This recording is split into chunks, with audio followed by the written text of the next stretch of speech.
afectuoso saludo a los televidentes de Televicentro Canal 5 de Quito, Noticiero El Comercio TV, y a los amables oyentes de Platinum FM y Radio Quito, La Voz de la Capital. Vamos a dialogar este martes con la ministra de Gobierno, María Paula Romo. La hemos invitado para analizar esto que constituye una preocupación en las familias ecuatorianas, los niveles de inseguridad. Es verdad, ayer revisábamos para este diálogo indicadores entre septiembre del 2018, septiembre de 2019 y un año antes. Evidentemente, en algunos delitos se han reducido como homicidios, es evidente. Sin embargo, el ciudadano común dice: tengo miedo, tengo terror, incluso cuando estoy en casa, por la ola de delincuencia, el asalto en la calle que ocurre diariamente. Ministra, ¿cómo se está enfrentando esta preocupación de la familia ecuatoriana? Buenos días, Miguel, muchas gracias. En efecto, el tema de seguridad siempre es una preocupación. Yo me atrevo a decir que en cualquier lugar, en cualquier ciudad, porque es uno de los patrimonios, es uno de los intereses de una familia y de una persona poder caminar tranquilo, movilizarse tranquilo, dejar su casa, una serie de cosas que hacen parte de la vida diaria. Me gustaría también como dividir el tema de seguridad en al menos 3 segmentos, ¿no es cierto? En el caso de seguridad, yo diría, lo primero, los delitos más graves, los crímenes más violentos, los delitos contra la vida, que es un indicador que se utiliza, como usted bien lo decía hace un momento, es un indicador que se utiliza, son muertes violentas. Esto es para dar un ejemplo de cierto tipo de violencia criminal, mayoritariamente, digamos, criminal cuando hablamos de Quito y de Pichincha, porque, o más bien dicho, cuando hablamos de Quito y de Pichincha, hablamos de otro tipo de violencia, ahora me voy a explicar, pero violencia, la más grave, delitos contra la vida. Luego tenemos un tema del otro tipo de violencia, que es la violencia interpersonal, violencia social, un hombre que asesina a su esposa, una persona que hace pocos días en Quito, por ejemplo, asesinó a su esposa y agredió a su suegra, que fue un evento de violencia, ¿no es cierto?, dentro del seno de la familia, que tiene un comportamiento diferente y también una medida de responsabilidad diferente respecto de lo que la policía puede hacer o las políticas de seguridad pública pueden hacer. Y otro indicador, otra señal que creo que es la más grave en este momento en el país y también en Quito, que tiene más que ver con lo que yo le llamaría una violencia callejera, la violencia del arranche, la violencia del robo en la calle, la violencia de lo que implican una situación de desorden, una situación de caos en la calle o algunas organizaciones que están, por ejemplo, cometiendo robos a casas. Ya, ¿y qué se está haciendo con eso? Bueno, varias cosas. En el caso, por ejemplo, del Distrito Metropolitano de Quito, que yo creo que es un dato importante, tenemos en el mismo periodo comparado con el año pasado menos 13 muertes violentas. O sea, desde el punto de vista del más grave de los delitos, tenemos una disminución de este indicador. El indicador que ha crecido es el indicador de este robo callejero y también el de robo de domicilios, el de asaltos a domicilios. Es importante también que los indicadores que nosotros tenemos son los indicadores que lo que hacen es valorar cuántas denuncias se ponen en la fiscalía, pero también lo que hacemos, por supuesto, para no subestimar el problema, es poner atención en la cantidad de llamadas que recibe el 911. Claro, también. A sabiendas de un hecho, ministra María Paula Romo, que hay gente que no pone la denuncia. Exacto. Porque la revictimización es terrible. Hemos visto cómo se le pone a quien en un delito flagrante lo tomó la policía, lo llevan a la fiscalía, en la fiscalía dice: espere, estoy en una audiencia 1 hora, al que le asaltaron en domicilio está frente al delincuente que lo encontraron en una acción flagrante. O pasa mucho tiempo, o la ciudadanía puede tener la percepción, la certeza de que pasa poco como consecuencia de una denuncia. Por eso es importante decir, las estadísticas son una parte del tema, pero, por ejemplo, usamos las llamadas al 911 para mirar la cantidad de inconductas. Este también es otro tema que ha crecido y es lo que a veces vemos reflejados en las redes, una riña en la vereda, un comportamiento violento, y esto tiene relación con otros fenómenos. ¿Qué estamos haciendo? Bueno, la policía ha implementado algunas nuevas estrategias en materia de seguridad. La de concentración dinámica es una de esas. ¿Qué es lo que implica? Mover grupos importantes o especializados para armar interagenciales según la necesidad que tengamos en ciertas zonas. Le pongo un ejemplo del que estamos, por supuesto, pendientes, contentos con este resultado, aunque no siempre en materia de seguridad uno puede estar completamente satisfecho. Los ríos se ha convertido en los últimos años ya en una provincia que registra una de las tasas más altas de muertes violentas. Al día de hoy llevamos 21 días sin ningún asesinato en los ríos. Entonces, son pequeñas conquistas. Tenemos ahí operativos importantes, un grupo interagencial, no solamente respondiendo a un delito puntual, sino trabajando para desestructurar organizaciones criminales. En lo que va del año, la Policía Nacional ha detenido, le voy a dar el número exacto, de personas detenidas por la Policía Nacional en lo que va del año, son 27.260 detenidos. Creo que esto es importante porque muchas veces se puede crear la sensación. ¿Cuánto han sido procesados? ¿Cuánto han ido a la cárcel? ¿Cuánto han salido rápidamente, como en El Oro? 57 detenciones y sale. Así es. Bueno, tenemos varios casos de estos. Es muy difícil llevar el registro exacto porque son 27.000 detenciones. Necesitaríamos un número casi equivalente al que tenemos de policía judicial solamente para dar seguimiento a los casos judiciales. Los que son más graves, más escandalosos, los estamos denunciando.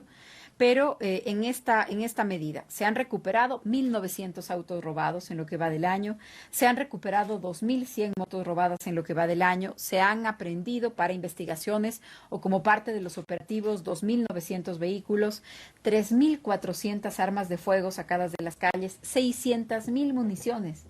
600.000 municiones aprehendidas en los operativos, 800 toneladas de material aurífero. Esto es parte de lo que se llama la productividad de la policía, ¿no? Pero creo que otra cosa importante que se está haciendo es el trabajo conjunto con los municipios.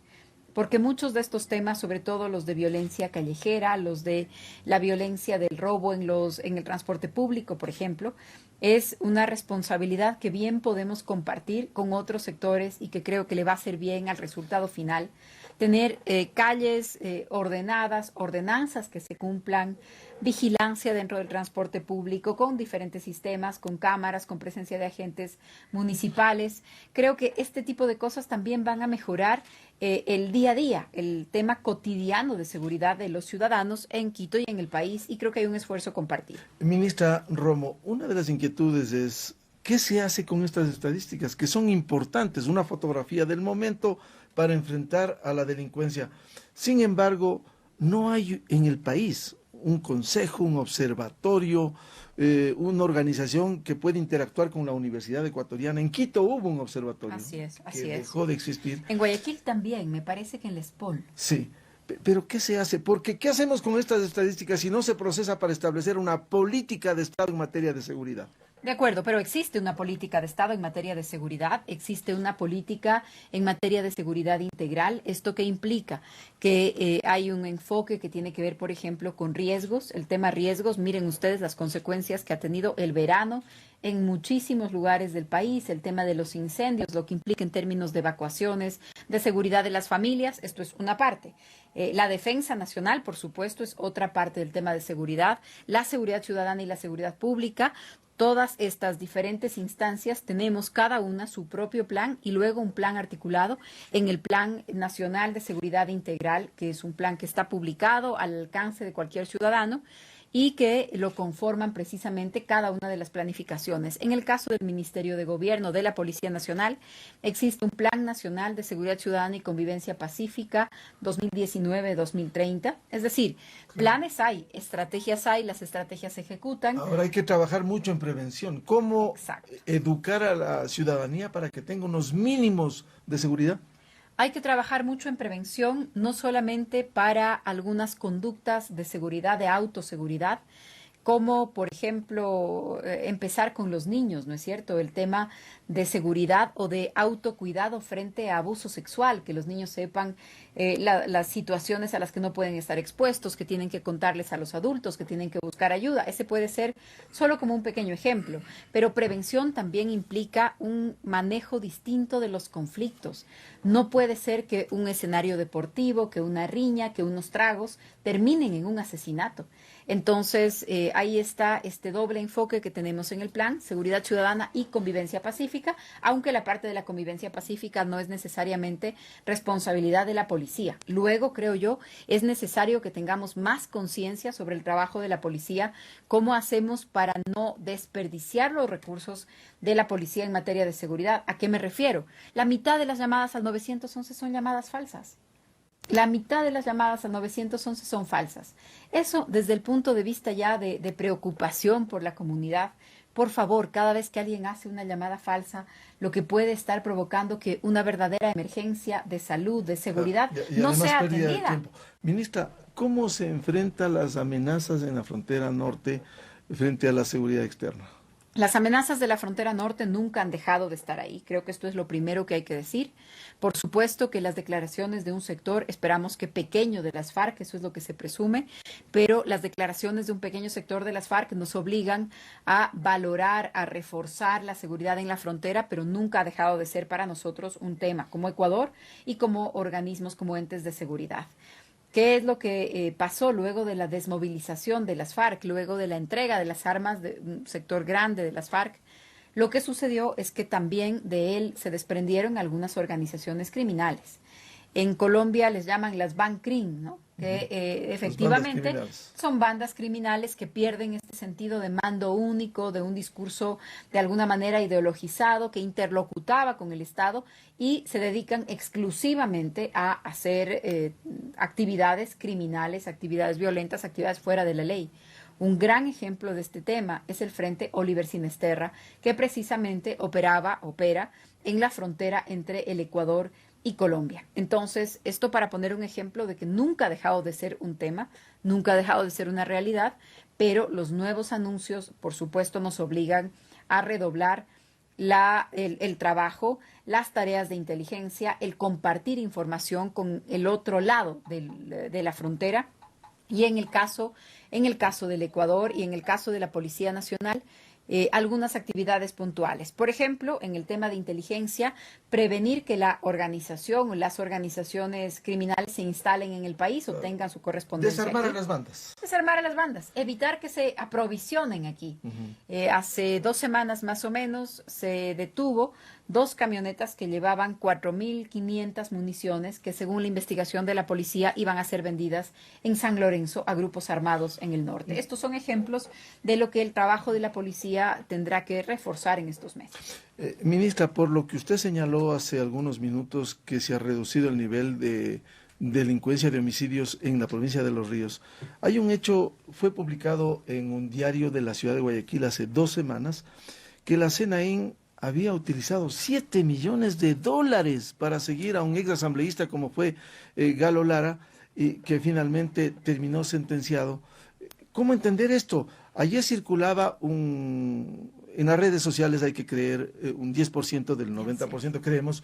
Sin embargo, se atribuía a un respetable jefe policial actual un audio en donde se demostraría, de ser verdad, que se manipuló en el caso de Galo Lara de una manera terrible en el gobierno de Correa para perseguirlo.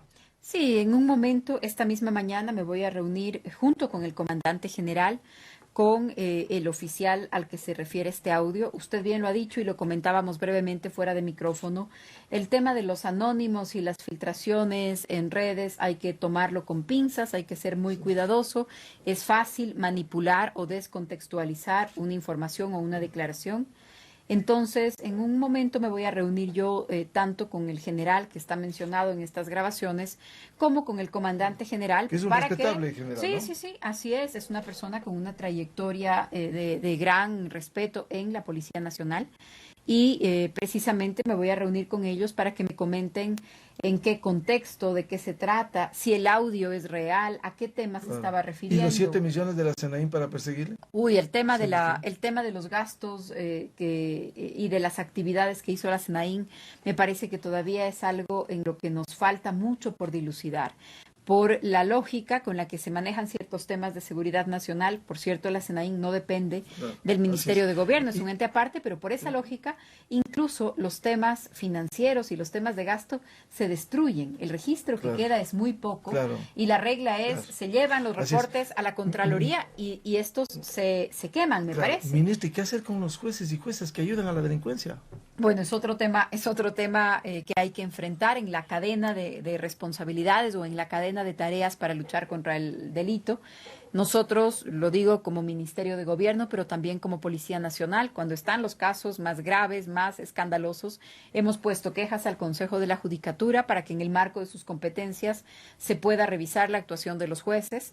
Esperamos, también lo digo como Gobierno, que los procesos normales de evaluación a jueces incluyan este tipo de cosas. Yo lo digo y a veces se toma un poco en broma, pero yo lo digo muy en serio, Miguel. Creo que los funcionarios públicos, y en este caso los jueces, el examen más importante que tienen que aprobar es el examen patrimonial. Ojalá eso también se incluya en las evaluaciones para que se pueda valorar. Habrá que revisar. Algunos y esos algunas no temas. quisieron. Bien, a la ministra de Gobierno, María Paula Romo, queremos agradecerle este diálogo a través de Televicentro Canal 5 de Quito, Noticiero El Comercio TV.